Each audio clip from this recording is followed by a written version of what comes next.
سلام بیاکس خان نړۍ 5 بجو ته راغلاست نن پیلانی یا شنبه د 1391 المریز کال د خبرګولي په وشتمه چې 2012 زیږدیز کال د جون ل 14 نیټې سره سمون دی وایاند روح الله اشرف احمد زئی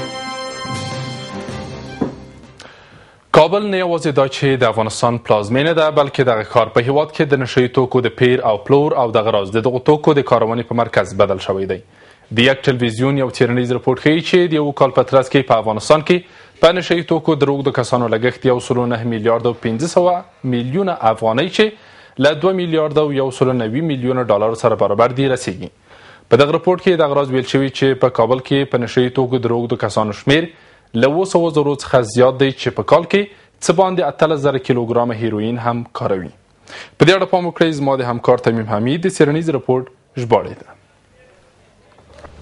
د څه د پاسه 28 کیلوګرام تریاکو لیږدونې کاظم یې دغې محکمې ته راکاږلی نوموړی چې د افغانستان د لویدیځ اوسیدونکی دی کله چې یې غوښتل دغه توکي د یو موټر په مرسته چې د ایران نمبر پلیټ لري د اسلام کلال لارې ایران ته ولېږدوي د افغان امنیتي ځواکونو لخوا ونیول شو له ایران سره د افغانستان پولې د نشئی توکو د قاچاق له مهمو لارو څخه بلل کیږي قاچاق وړونکي نشئی توکي د هرات فراه او نیمروز ولایتونو له لارې ایران ته لیږدوي چې وروسته بیا دغه توکي ترکیې او اروپا ته لیږدول کیږي په دې ترڅ کې له شمالي او شمال ختیځو ولایتونو څخه هم منځنۍ اسیا ته د نشئی توکو د لیږدونې په موخه ورڅخه کار اخیستل کیږي دغه رپورټ له مخې هغه لار چې اوس تر ډیره ورڅخه د نشئی توکو د قاچاق په برخه کې کار اخیستل کیږي د افغانستان سویل دی قاچاق وړونکي د کندهار هلمند او ارزګان لارې نشئی توکي د پاکستان شمال ته لیږدوي چې پکې ترهګرې ډلې فعاله دي او په کال کې د نشئی توکو له سوداګرۍ څخه 2 میلیارډ ډالر ترلاسه کوي هغه نشئی توکي چې پاکستان ته رسیږي په کانټینرونو کې له ځای پر ځای کېدو وروسته نورو هیوادونو ته بیا لیږدول کیږي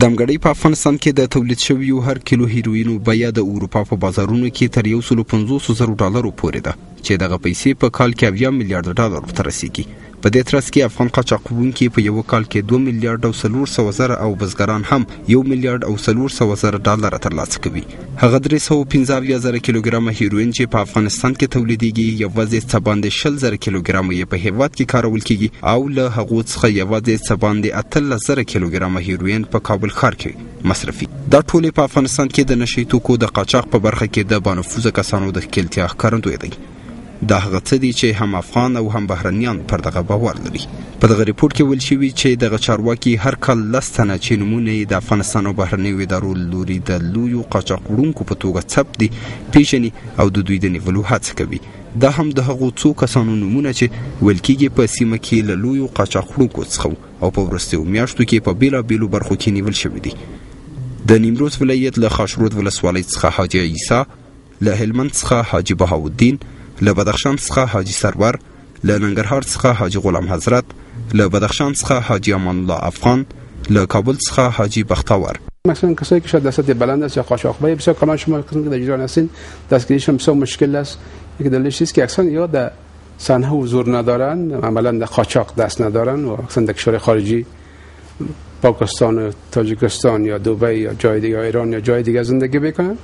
خب اگر پیگرد شوه و وقتی داخل افغانستان شد و حاجی گل حضرت وقتی داخل افغانستان شد یا حاجی دیگهش بختاور که داخل افغانستان شد از پاکستان ما دستگیرش کردیم. په افغانستان کې د نشئی توکو پر وړاندې د مبارزې په برخه کې د هڅو سربیره افغانستان اوس هم د نړۍ څخه باندې 90 سلنه نشئی توکي تولیدوي.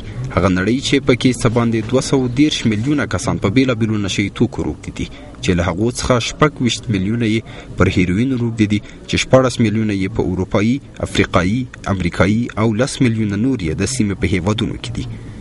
په دې ترڅ کې افغانستان د 250,000 ماشومان او 110,000 ښځو په ګډون د څه باندې 1 میلیون روږدو کسانو په درلودو سره د نورو هیوادونو پرتله په نشئی توکو روږدي کسان پکې ډېر دي په داسې حال کې چې یوازې د 1 سلنه درملنې وړتیا یې لري.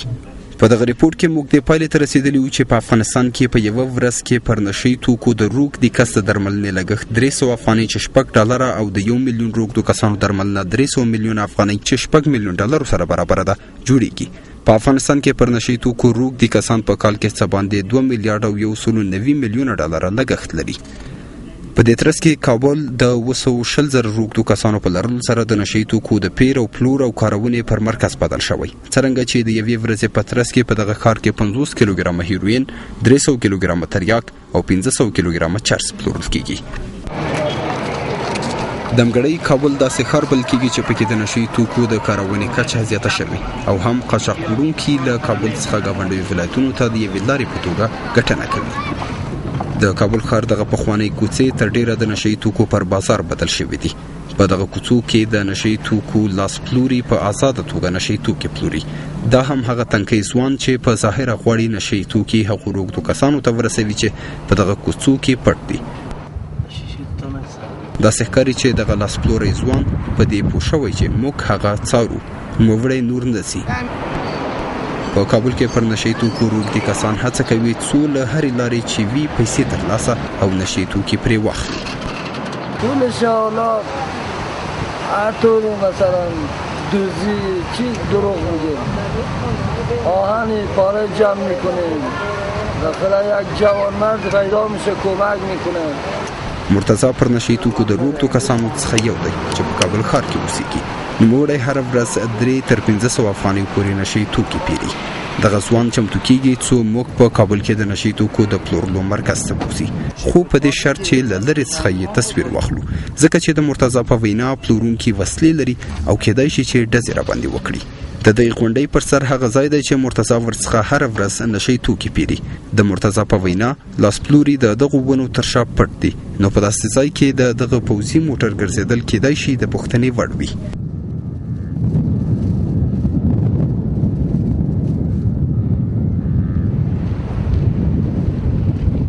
دیگه هم توریست بدبختی داریم تو چیزا گرفتار شده، حالا که 4 سال میشه میگه بدبختی رو داره. 300 افغانی یک روز تمیشن.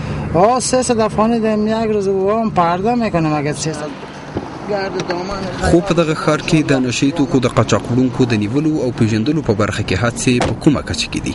د نشي توکو پر وړاندې د مبارزې د ځانګړې ادارې څېړنې په دې برخه کې د کابل د پولیسو د حوزو کړنې د پام وړ نه بولي. د دغه څېړنو له مخې په 1390 کال کې د پولیسو 3مې حوزې 10، 6مې حوزې 18، 8مې حوزې 15، لومړۍ حوزې 12، 2مې او 10مې حوزو هر یو 10، 9مې حوزې 9، 15مې حوزې 8، 12مې حوزې 7، 18مې حوزې 6، 15مې او 14مې حوزو هر یو 5، 4مې حوزې 4، 14مې حوزې 3 او 9مې او 11مو حوزو هر یو د نشي توکو په برخه کې 2 پیښې لرل دي. په همدې حال کې د کورنیو چارو وزارت د هغو کارکوونکو پر وړاندې د جدي چلند ټینګار کوي چې د نشي توکو پر وړاندې د مبارزې په برخه کې ناغېړي کوي او یا هم د نشي توکو له قاچاق وړونکو سره تړاو لري. نه تنها در کابل بلکه در ولایت دیگه هم این مبارزه جریان داره، اما متاسفانه هنوز هم کسایی هستند که توانایی را داره که اینا برن و دست به فروش مواد مخدر بزنن. د دې سربېره د نشي توکو پر وړاندې د مبارزې ځانګړې اداره د نشي توکو د قاچاق وړونکو د پیژندو او مجازات کولو په برخه کې د هڅو د زیاتوالي خبره کوي. د شمیرنو له مخې د تیر کال په ترڅ کې په دغه محکمه کې د قضیو شمیر له 610 څخه زیات او محکومینو شمیر له 210 څخه زیات و. د یادونې وړ دی چې پر دغه موضوع نن شپه پر 10 بجو د آماج خپرونې کې هم بحث کیږي، په دې هیله چې لیدلې هیر نه کړئ. د بشري حقوقو نړیواله څارډله د وینا پر ازادۍ پر محدودیت لګولو د حکومت د لیوالتیا خبرداری ورکوي. دغه اداره وایي چې افغان حکومت د بهرنیو ځواکونو له وتلو سره سم په دې هڅه کې دی څو د وینا پر ازادۍ محدودیت ولګوي. د بشري حقوقو د نړیوالې څارډلې دغه څرګندونې د حکومت له لوري د ملي یووالي د ګوند د فعالیت له ځنډېدو وروسته مطرح شوي دي. د تیرو 10 کلونو په ترڅ کې د وینا ازادي د سیاسي ګوندونو او د رسنیو فعالیت د حکومت له لوري لاسته راوړنو څخه بلل کېږي، خو دغه لاسته راوړنو د له منځه تلو خبرداری مطرح شوی. څرنګه چې په دې وروستیو کې د بشري حقوقو څارډلې حکومت د وینا ازادۍ د قانون په نسخ کولو تورن کړی، هغه تور چې د امباسګي ملي ګوند له ځنډېدو وروسته پر حکومت لګېدلی. دولت د سیاسي ګوند فعالیت له دې امله چې دا ګوند دریځ او یا هم وینا نه خوښیږي په ډېر اسانۍ سره ونه ځنډوي. ټول افغانان حق لري څو خپل لیدلوری په سولیز ډول څرګند کړي، پرته له دې چې نورې له لیدلوري سره موافق او یا هم مخالف وي.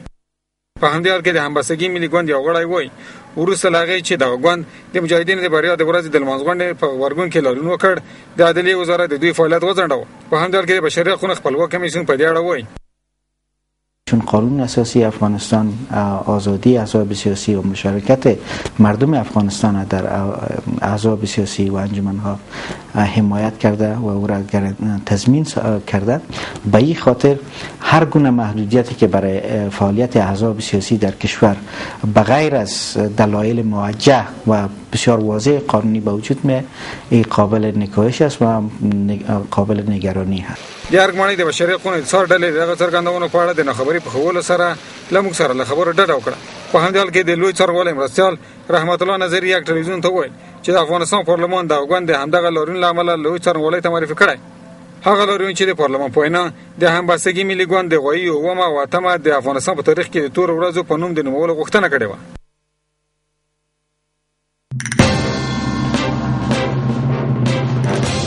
په هیواد کې د نشئی توکو د کښت د دوام په اړه له نشئی توکو سره د مبارزې د وزارت اندېښنه او د 88 کلنۍ په عمر د سعودي عربستان د ولیعهد مړینه.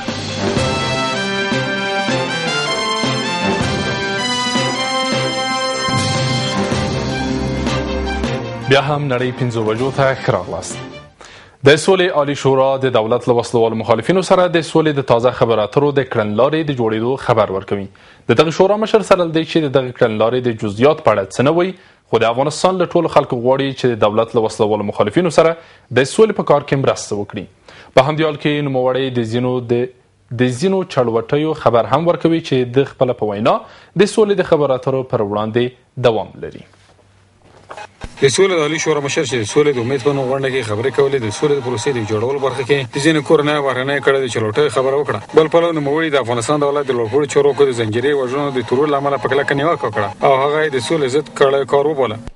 دسته دسته شخصیت‌های صلح‌دوست و ملی با دسایس آشکار و پنهان دشمنان این سرزمین به شهادت رسیده‌اند و هنوز یک سال از شهادت رهبر فرزانه جهاد و مقاومت و صلح افغانستان نگذشته است که حوادث خونین دیگری ملت ما را در ماتم نشاند.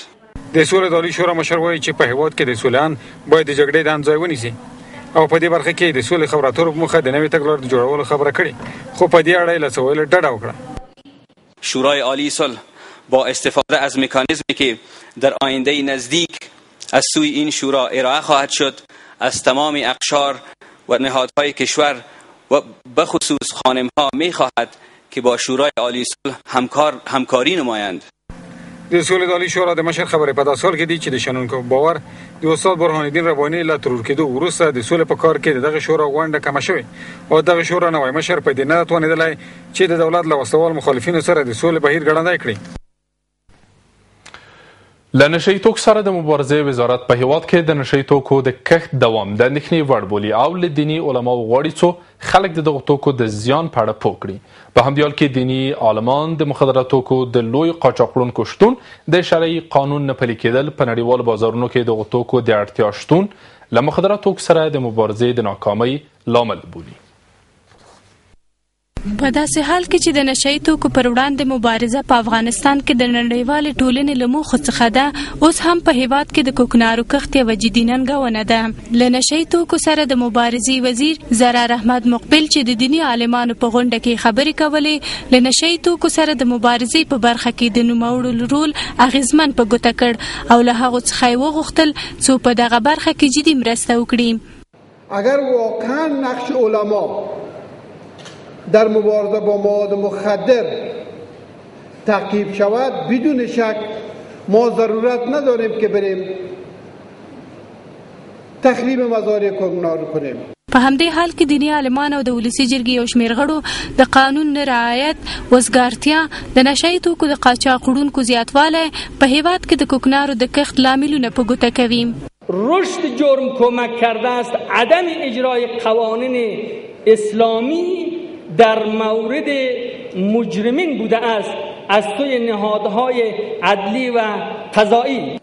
اگر صدها مرتبه به 1000 مرتبه که تبلیغ صورت بگیره یک گرم خشخاش تو را کشورهای استعماری قیمتش به 200 و 300 دلار بالا ببره، بازو هم ملت مستضعف افغانستان فقیر است، کار خودم میکنه. په دغه 2 ورځني غونډه کې د 10 ولایتونو علماو ګډون کړی دی او له نشي توکو سره د مبارزې په برخه کې د دین د عالمانو پر رول او د شریعت له اړخه له نشي توکو پر وړاندې پر مبارزې بحث کوي. په همدې حال کې له نشي توکو سره د مبارزې وزارت ژمنه کوي چې په دغه برخه کې به د دین د عالمانو پر هر راز سلا مشورو عمل کوي.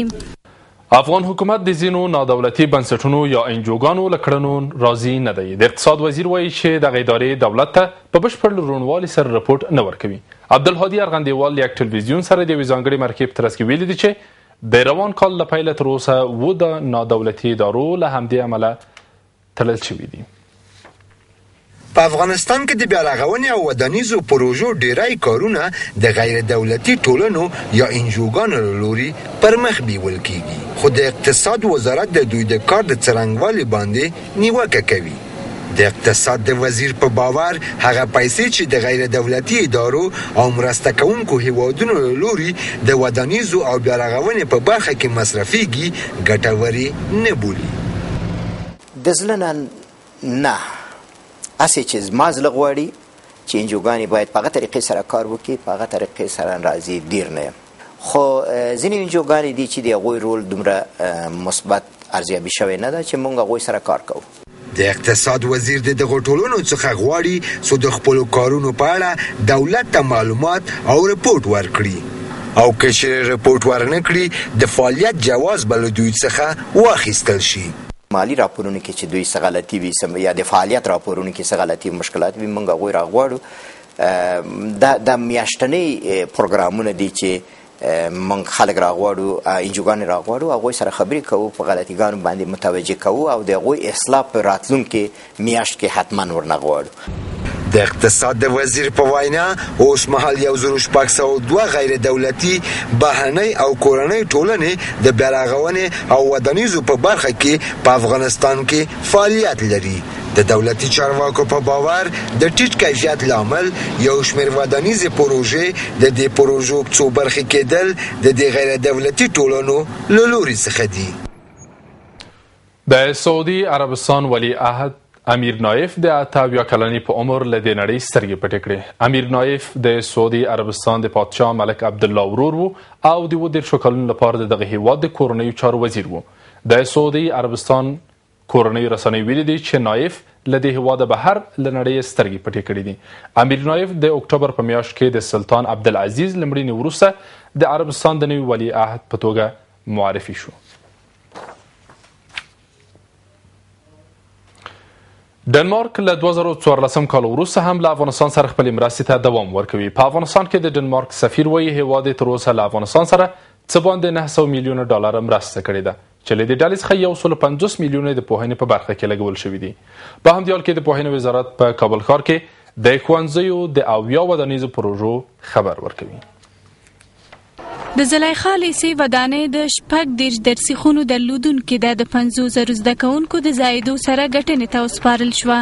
د دې ښوونځي یو شمېر زده کوونکي چې مخکې له دې د کېږدیو لاندې زده کړې کولې وایي ساختمان قبلی مکتب ما دارای اتاقای درسی محدود بود و ظرفیت تعداد شاگردان سال‌افزون را نداشت. تمام مکاتب سطح مملکت دارای یک ساختمان عصری و تجهیزات عالی آموزشی باشند. هم صرف نبود هم شرفته بود. دغه ښوونځی د ډنمارک هیواد په 40 میلیونه افغانیو په مرسته د تیر یو کال په ترڅ کې په اساسي ډول جوړ شو. په کابل کې د ډنمارک سفیر وایي چې هیواد تر دې دمه د زده کړو په برخه کې 150 میلیونه ډالر مرسته کړې. is not going to end in 2014. موږ به له 2014 کال وروسته افغانستان یوازې پرې نږدو او د ډنمارک مرستې به له دغه هیواد سره دوام ولري. په همدې حال کې د پوهنې وزیر وایي د روان لمریز کال تر پایه پورې به د کابل ښار د 9 پروژو کار خبر هم ورکوي او د خلکو څخه غواړي څو د خپلو ښوونځیو څخه د دښمنانو پر وړاندې ساتنه وکړي. کابل که تقریبا 1 میلیون نفوس دارد، الحمدلله به شکل جمعی 1,127,000 متعلم داریم که 48% اناث است، 48% و توسط 32,000 معلم که 67% اناث است. در 529 مؤسسه تعلیمی مصروف تعلیم هستند. دا په داسې حال کې ده چې د پوهنې د وزارت چارواکو په وینا اوس هم د هیواد په بیلابیلو برخو کې د 15,000 نیمایي ښوونځي بې ودانۍ دي او دا وزارت په پام کې لري څو د روان لمریز کال د 1500 ښوونځي ته ودانۍ جوړې کړي. د مصر د ولسمشریزو ټاکنو راچونې د نن ورځې له سهاره پیل شوي او ټاکل شوې د ورځې تر وروستیو شیبو دوام وکړي. د مصر پخوانی لومړی وزیر او اخوان المسلمین پورې اړوند د ازادي او عدالت ګوند مشر په دغو ټاکنو کې له یو بل سره سیالي کوي. دغو دوه کسانو د مصر د ولسمشریزو ټاکنو په لومړي پړاو کې زیاتې رایې خپلې کړې وې. د پاکستان په خیبر پښتونخوا کې د یو ماین د چاودنې په پایله کې څه کم 12 تن وژل شوي او 13 نور ټپیان شوي دي. دغه پیښه نن له غربي مخکې د لنډي کوټل په سیمه کې پر یو مسافر وړونکي موټر باندې شوې ده او د وژل شویو په منځ کې ماشومان هم شامل دي. سیمه ییز پولیس وایي په یادو موټر کې 15 کیلو چاودیدونکي توکي ځای پر ځای شوي وو او ګڼ بازار کې وچاودېد. د سوریې دولت مخالفین په ترکیه کې سره راټول شوي څو د بشار الاسد څخه وروسته د سوریې په اړه خبرې اترې وکړي. ټاکل شوې په نږدې راتلونکي کې د سوریې دولت د مخالفینو د توان د ارزونې لپاره 2 نړیوالې غونډې جوړې شي او مخالفین په دې هڅه کې دي څو خپله ډله د دولت پر وړاندې یو موټی وساتي. د سوریې د ولسمشر بشار الاسد د رژیم مخالفین هڅه کوي چې خپل اختلافونه یې خواته پرېږدي او د رژیم پر وړاندې یو لوری رامنځته کړي. دوی هڅه کوي چې د اپوزیسیون په توګه یو دریځ غوره او په نړیواله کچه وپېژندل شي. نن د یو لړ مسایلو په اړه بحث کوو. په لومړي قدم کې غواړو چې د اپوزیسیون لپاره مرامنامه جوړه کړو. موږ باید دغه راز د انتقال پروګرام په اړه خبرې وکړو او د قاهرې د غونډې لپاره به یوه کمیټه جوړه کړو. د سوریې ملي شورا چې ښه مشري نه لري تېر اونۍ عبدالباسط سیدا د دغه شورا د مشر په توګه انتصاب کړ. سیدا له کلونو راهیسې په سویډن کې اوسېږي.